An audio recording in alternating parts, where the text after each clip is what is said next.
국내 첫 아파트 파산 사례가 나왔습니다. 그것도 강남에. 그리고 용호동 LG 메트로시티가 이제는 리모델링이 아니라 재건축의 길이 열린다. 자, 아파트 파산과 리모델링 사업은 연관이 되어 있습니다. 여러분들 오늘 방송 끝까지 한번 잘 보시기 바랍니다. 새 아파트 발행계 180억 빚만 남기고 이제 리모델링 단지입니다. 추진하던 단지가 대참사를 맞았어요. 그것도 강남입니다. 강남. 네, 리모델링 하다가 조합이 파산이 되고 이 빚이 소유주들한테 남겨진 겁니다. 리모델링은 이거는 주택법이에요. 여러분들 아실 겁니다. 주택법이고 재건축은 여러분들 아실 거예요. 재건축은 이거는 도정법입니다. 도정법. 그러니까 도정법에 의해서 재건축을 하다가 재건축이 이제 무산이 됐어. 그러면은 이 비용들은 매몰이 됩니다. 매몰. 우리가 매몰 된다고 하죠. 그 비용들이 소유주들한테 연간을 지어주지 않습니다. 돈 갚으라고 하지 않아요. 그런데 리모델링 같은 경우는 주택법으로 하다 보니까 이 문제가 뭐냐면은 이게 이제 파산이 되거나 조합이 파산이 되거나 아니면은 진행이 안 된다 그러면은 소유주들한테 이게 전가가 됩니다. 이게 사실은 추진이라든가 지금 조합이라든가 이런 것들이 소유주들한테 전가가 돼요. 빚을 갚아줘야 됩니다. 이게 도정법 사업 재건축 재개발하고 주택법에 의한 리모델링 사업의 가장 극단적인 차이다 이렇게 보면 될 것 같아요. 그래서 리모델링을 하면 안 돼요. 강남에서도 지금 어떻습니까? 대참사를 맞았습니다. 그러니까 이 보니까 또 170억, 아까는 180억, 이것도 170억 빚 못 갚고 지금 파산하는 강남 아파트 서서히 다시 생겨나고 있습니다.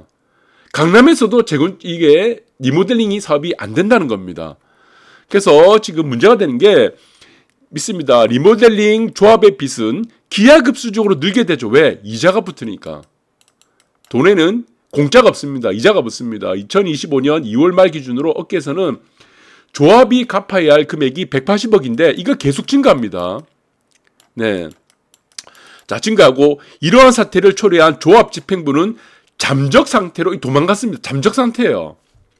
그럼 빚은 어떻게 되겠습니까? 빚은 고스란히 아파트 소유주들한테 이거는 갚아야 됩니다. 갚아야지 그 다음에 재건축을 할 수 있다는 거죠.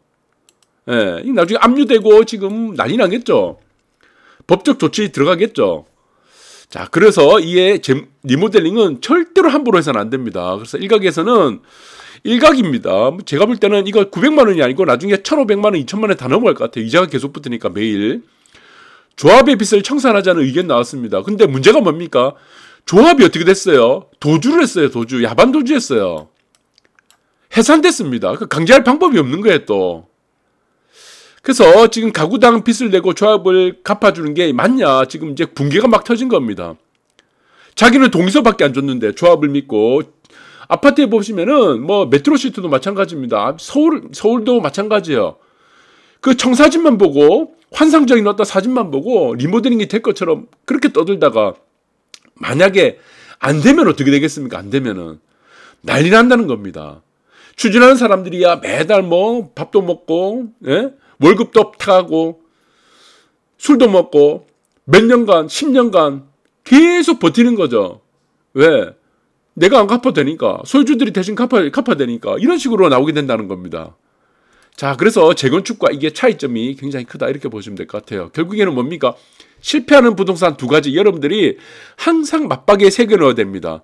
자, 임대주택입니다. 이 뉴욕 사례도 마찬가지죠. 전세계 일본 사례도 일본 아파트가 부동산이 왜 그래 폭등했습니까? 뉴욕에 여러분들 맨하탄은 왜 그래 폭등했습니까? 임대주택 실패 때문입니다. 임대주택을 하면 안 돼요. 여러분들 보시면 서울 아파트가 지금 너무나 지금 비싸게 올라갔습니다. 서울 아파트. 왜 그러죠? 공공임대 비율이라는 게 있습니다. 공공임대 비율이 15%를 무조건 맞춰놔야 돼요.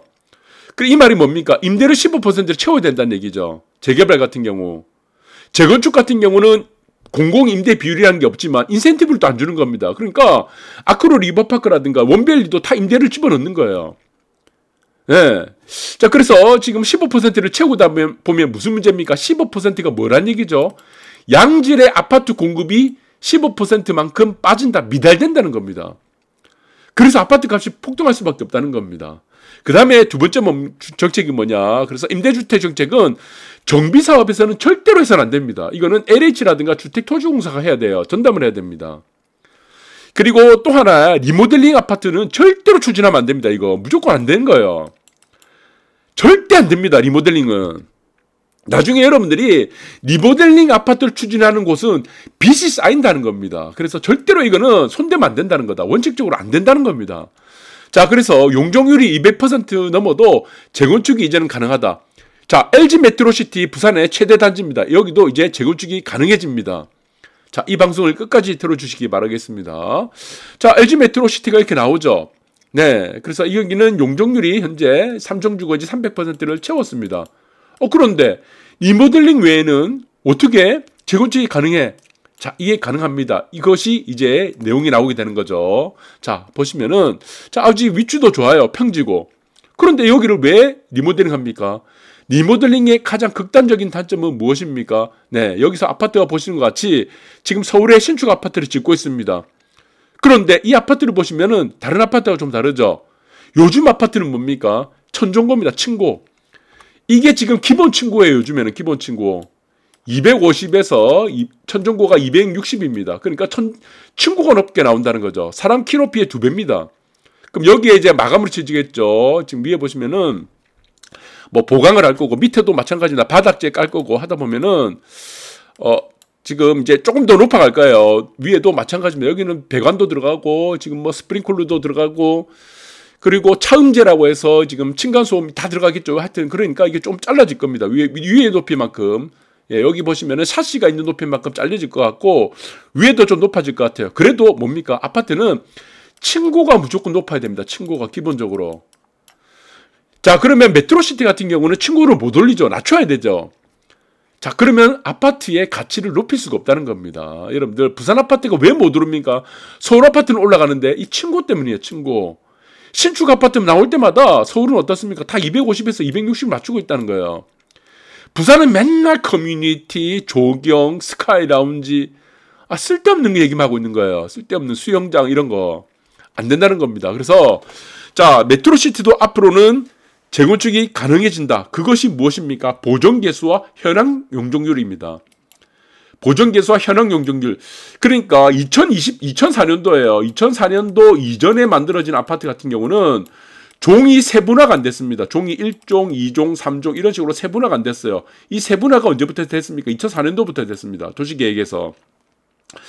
그리고 마찬가지로 그때는 지금 도시계획법이라고 국토법으로 이제 바뀌어버렸죠. 국토의 계획 및 이용에 관한 법으로 이제 바뀌어버렸습니다. 예전에는 도시계획법이라고 했죠. 도시계획법. 도시계획법이라고 했었고 2004년 이후로는 무엇을 바뀌었습니까? 국토법으로 바뀌었습니다. 국토계획법. 국토의 이용 및 국토의 계획 및 이용에 관한 법률로 이게 바뀌어버리면서 종이 세분화됐습니다. 그러니까 이게 뭡니까? 2004년 이전에 지은 아파트는 자, 기본적으로 내가 3종 아파트지만 혹은 2종 아파트지만 이게 300%가 넘어갈 수 있다는 겁니다. 용적률이. 그래서 이게 문제가 되는 거예요. LG 메트로시티도 이것도 마찬가지입니다. 지금 보시면은 지금 이제 LG 메트로시티도 여기에 좀 해당이 될 수도 있습니다. 이게 현황 보수 개정하고 현황 용적률을 적용을 하게 되면은 그러니까 쉽게 생각하면 이겁니다. 자, 보시면은 고용적률 단지가 있을 거예요. 네, 고용적률 단지가 있다고 보면은 자, 여기에서 기본적으로 내가 3종 LG 메트로시티의 예를 들겠습니다. 3종에 300%다. 그럼 현재 현황 용적률이 얼마입니까? 현황 용적률은 지금의 용적률이죠. 지금의 용적률이 현황 용적률이란 겁니다. 이것을 어떻게 적용해 주겠다는 겁니까? 허용 용적률로 적용해 주겠다는 거예요. 허용 용적률로. 허용 용적률로 적용해 주면 문제가 뭡니까? 여기서 발생하는 인센티브가 125%가 발생합니다. 그러면은 허용 용적률이 몇 %까지 늘어나게 되는 거죠? 300% 현황 용적률인 단지는 375%까지 용적률이 확대가 된다는 거예요. 그것이 지금 서울에서 시행을 하고 있다는 겁니다. 그리고 아까도 보셨던 지금 한번 더 볼게요. 이전으로 돌아가서 보존개수라고 있죠. 보존개수. 여러분들 보시면은 아파트를 짓고 있어요. 아파트 A라는 단지가 있고 B라는 단지가 있습니다. A라는 단지, B라는 단지. 땅값이 다르죠. 땅값이. 땅값이 다르면 무엇이 문제가 됩니까? 네, 분양가가 다르다는 겁니다. 일반 분양가가 다르다는 거예요. 그러니까 여기서 1000세대에서 300세대 일반 분양, 여기도 1000세대에서 300세대 일반 분양을 놓는데 분양가가 다르니까 어떻게 되겠습니까? 사업성이 달라진다는 겁니다. 이거를 보정하겠다는 거예요. 땅값에 대한 문제, 분양가에 대한 문제, 여러 가지 모든 여기서 좌우지하는 것들을 보정 개수를 놓게 되면 어떻게 되겠습니까? 분양가가 낮은 단지들이 있겠죠. 분양가가 B단지는 분양가 높죠. 분양가 낮은 단지는 어떻게 하게 되겠습니까?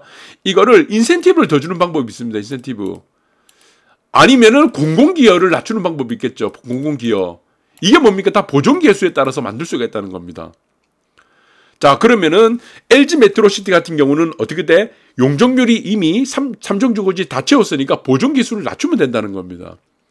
그 다음에 300%를 현황 용적률로 두게 되면은 허용 용적률을 어떻게 돼?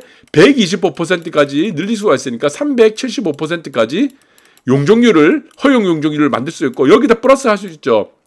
공공기여 하는 방법이 있죠. 공공기여 해서 용적률을 더 높일 수 있고, 그 다음에 특별건축구역은 원래 인센티브를 잘 안 줍니다. 용적률을 잘 안 줘요. 줘봐야 10%, 15%밖에 안 줍니다. 특별건축구역은 높이 규제를 완화하기 위해서 이게 만든 겁니다. 사실은 여러 가지 인센티브라든가 공공기여라든가 어쨌든 특별건축구역을 통해서 하다 보면은 자, 사업성을 충분히 만들 수가 있다는 겁니다. 그래서 LG 메트로시티는 어떻게다? 네, LG 메트로시티는 리모델링을 할 필요 없다는 겁니다. 이거 나중에 되면은 여러분들이 LG 메트로시티에 사는 소유주들이 빚더미 않습니다. 그래서 이걸 하면 안 된다는 걸 제가 이런 측면 때문에 제가 개인적인 주장을 계속했습니다. 이거는 뭐 하지 마라 안 하라는 거는 소유주들 생각이죠. 그러나 이제는 재건축의 길도 열렸다는 것들을 이제 앞으로 부산시도 적용할 가능성이 큽니다. 서울시에서는 작년부터 하고 있기 때문에. 그래서 LG 메트로시티는 마찬가지로 봤죠. 삼성주거지죠. 법적 상한 용적률이 300%인데 이미 300%에 도달했기 때문에 이게 이제 현황 용적률이다. 현황. 그래서 고용적률 단지 같은 경우는 이것을 현황 용적률로 적용하게 되면은 허용 용적률을 어떻게 현황 용적률을 허용 용적률로 적용하게 되면은 아까도 말씀드렸죠. 125%까지도 아파트를 용적률을 높일 수가 있다. 이 부분들을 활용하면 됩니다. 그래서 부산에도 마찬가지예요. 서울 강남이 안 된다 그러면은 부산이 리모델링 안 됩니다. 불가능해요. 자, 리모델링에서 가장 중요한 것은 땅값입니다. 땅값. 네, 그러니까 강남에서도 빚더미에 쌓인 단지, 파산하고 있는 단지들이 우후죽순으로 지금 이제부터 막 생겨나고 있는데 지금 벌써 파산하고 있죠. 네, 이런 부분들을 여러분들이 잘 고려를 해야 된다. 그래서 리모델링은 자, 이게 너무나 어렵다. 층고라든가 아파트 구조가 지금 4세대, 5세대로 넘어가고 있는 상황이기 때문에 거기다 싱크뱅, 그 다음에 엘리베이터 개수, 여러 가지 주차 대수라든가 그리고 클린룸 이런 것들을 다 만들어야 되기 때문에 리모델링은 빨리 포기하는 것이 저는 아파트 소유주들의 가치를 높이는 방법이라 저는 그렇게 보고 있습니다. 리모델링을 추진하는 단지, 특정 단지에 대해서는 제가 개인적인 의견입니다. 그래서 여러분들이 리모델링을 추진하는 단지가 있다, 리모델링을 하자고 얘기하는 사람이 있다 그러면은 반드시 아파트에서 추방을 하시기 바랍니다. 네, 나중에 큰 문제가 발생한다. 참고하시기 바라겠습니다. 감사합니다.